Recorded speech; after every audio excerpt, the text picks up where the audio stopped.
आज हम बात करने वाले हैं 10.2 थ्योरम के बारे में, ठीक है। तो थ्योरम 10.2 क्या कहता है समझना कि हमारे पास एक सर्कल है और इस सर्कल के बाहर एक पॉइंट है आउटसाइड, ठीक है। और इस बाहरी बिंदु से, इस बाहरी पॉइंट से मैं क्या कर रहा हूं, तो मैं दो टेंजेंट लाइन ड्रॉ करता हूं, एक ये,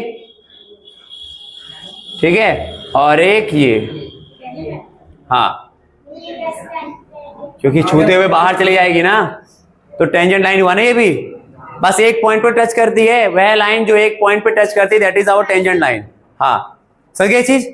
तो कह रहा है क्या ये सर्कल था और ये सर्कल का बाहर बिंदु हो गया और इस पॉइंट से मैंने दो टेंजेंट लाइन ड्रॉ किया है। तो अब आपको कहता है क्या कि सर्कल के बाहरी बिंदु से जो दो स्पर्श रेखाएं खींची गई है ना, उनकी लंबाई आपस में क्या होंगी, बराबर होंगी। ये आपको प्रूफ करके अब दिखाना है, ठीक है। तो मेरे पास गिवन, इसको नाम देता हूं मैं एल एम एन। मेरे पास गिवन दे रखा है क्या, L M and L N are two स्पर्श रेखाएं, टेंजेंट लाइन।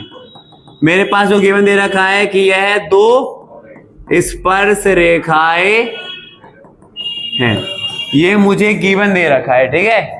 क्या क्या, L M and L N are two tangent line, ये हमें गिवन दे रखा है।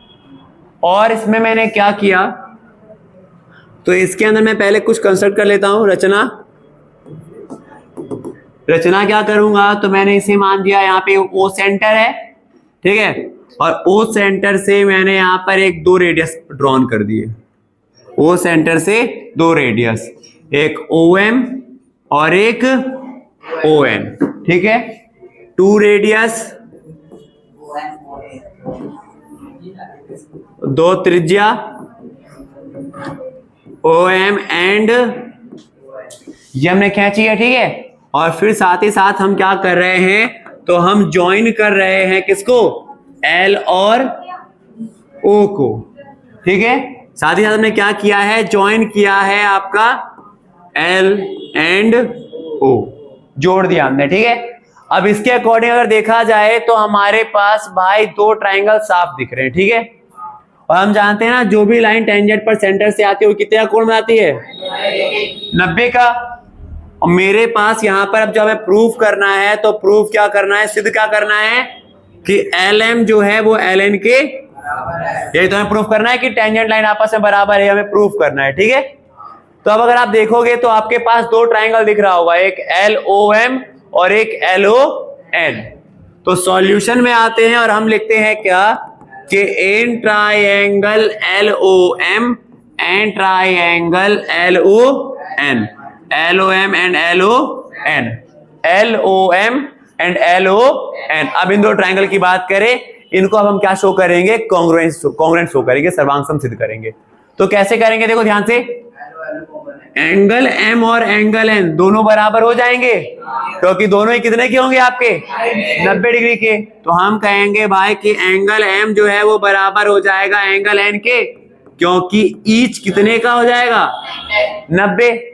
फिर हम कहेंगे कि क्या एल ओ दोनों में कॉमन हो जाएगा, एल ओ इसके अंदर भी आ रहा है और एल ओ इसके अंदर भी आ रहा है ना, एल ओ जो लाइन है वो इसमें भी आ रहा है, एल लाइन जो इसमें भी आ रहा है ना हमारे पास। तो एल ओ बराबर में एल ओ हो जाएगा, विच इज क्या हो गया, कॉमन, यानी हिंदी में बोले तो उभयनिष्ठ, ठीक है। और फिर हम बात करें तो ओ एम और ओ एन बराबर होंगे, क्योंकि दोनों क्या है, रेडियस है, और एक सर्कल के सभी रेडियस क्या होते हैं, त्रिज्या क्या होती है, यानी कि भाई ओ एम बराबर होगा किसके, रेडी ऑफ द सर्कल, ठीक है, रेडियाई ऑफ द, यानी वृत्त की त्रिज्या है ये हमारे पास। तो अब अगर आप गौर से देखोगे तो यहां पर जो क्राइटेरिया लग रही है वो है, देखो, एक राइट एंगल, और राइट एंगल के सामने वाला होता है हाइपोटेनियस, यानी आर एच, और एक साइड एस, तो by R H S. Right angle के सामने वाला जो होता है ना कर्ण, हाइपोटेनियस, और एक ये साइड, तो यहां लिखेंगे कि बाई आर एच एस से क्या हो गया, ट्राइंगल LOM कॉन्ग्रुएंट हो गया, सर्वांगसम हो गया ट्राइंगल LON के, और बाय CPCT से, क्या मैंने इन दोनों का इस्तेमाल किया, नहीं किया ना, तो CPCT से LM किसके बराबर हो जाएगा, LN के। बस खत्म, ये हमें प्रूफ करना था, ठीक है, नोट कर सकते हैं आप।